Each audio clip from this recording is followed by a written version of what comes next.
following story were created by user ammaAckerman on Reddit. We caught a mermaid and this is a story. When they pulled up the net, men shouting, salt stinging water splashing in our eyes, and the sharp zipping of the rope from the pulley, we saw her. Dewy grey skin, flesh folding through the gaps in the net, long matted hair tangled in the fish piled up around her. We caught a mermaid. To put this in perspective, I was roped into this. My name is Anthony.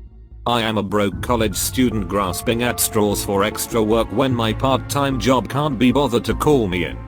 I met a guy at a party who knew a guy, and suddenly I was out doing what I thought was commercial fishing. I did think it was odd how easy I was accepted into the crew, but I just assumed that family businesses and the like were trustworthy. They needed extra hands and I've heard it's hard work I'm willing to do. Flash forward a couple days of running around doing whatever people screamed at me to do. I found out the move is about the ocean and exaggerating about the unpredictable weather. I doubt I'll ever be dry again in my life. When we pulled up that net I thought would be just another full of fish gaping with empty eyes. I saw her and froze, expecting everyone else to do the same. But instead of shock the men cheered and came forward with more rope, thicker and rougher than that I had seen anywhere on deck. The mermaid screeched a terrible piercing noise I felt in my chest. The chaos became a blur and as I was pushed to the side I slowly began to realize that I wasn't hired on to help catch fish. When the night settled I was told to stay up and watch the creature. I was given a handgun that fit oddly in my hands and told to aim for the head if anything happened.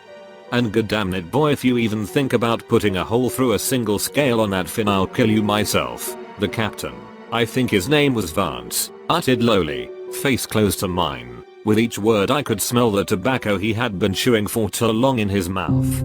The cracks of dryness crawling from his lips up towards his nose gave him a sinister, sickly look as he glared up at me. Right. Of course sir, clumsily I answered, as intimidated as I'm sure the man had planned.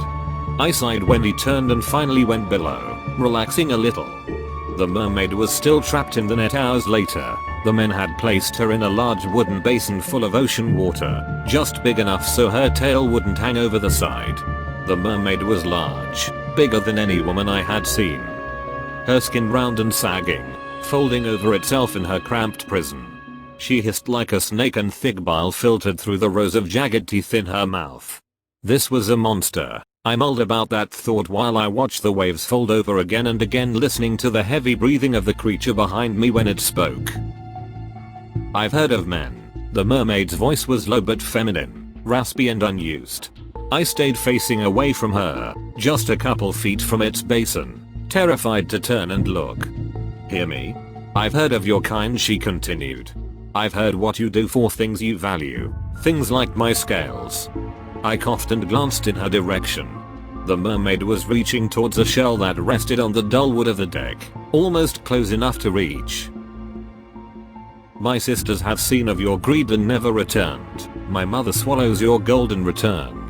She chews on your kind that come to her. Her claws dug into the deck and snapped when she pulled out the iron nails.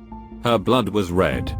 Your mother, I turned finally, watching her heave in pain as she reached for that small white shell. The ocean. I coughed again. That can't be right. You're obviously a mammal. The ocean isn't alive.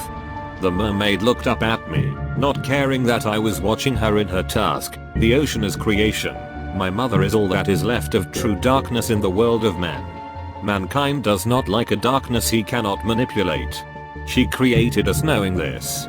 Her eyes were grey. They looked as dead as any fish we had caught on that trip, but they had a sharpness to them. I knew she could see me. I faced away from her again. If you say so. A few minutes passed and I could feel the itch rise in my throat, the one that had been crawling back to me every time I coughed it out, when she spoke again.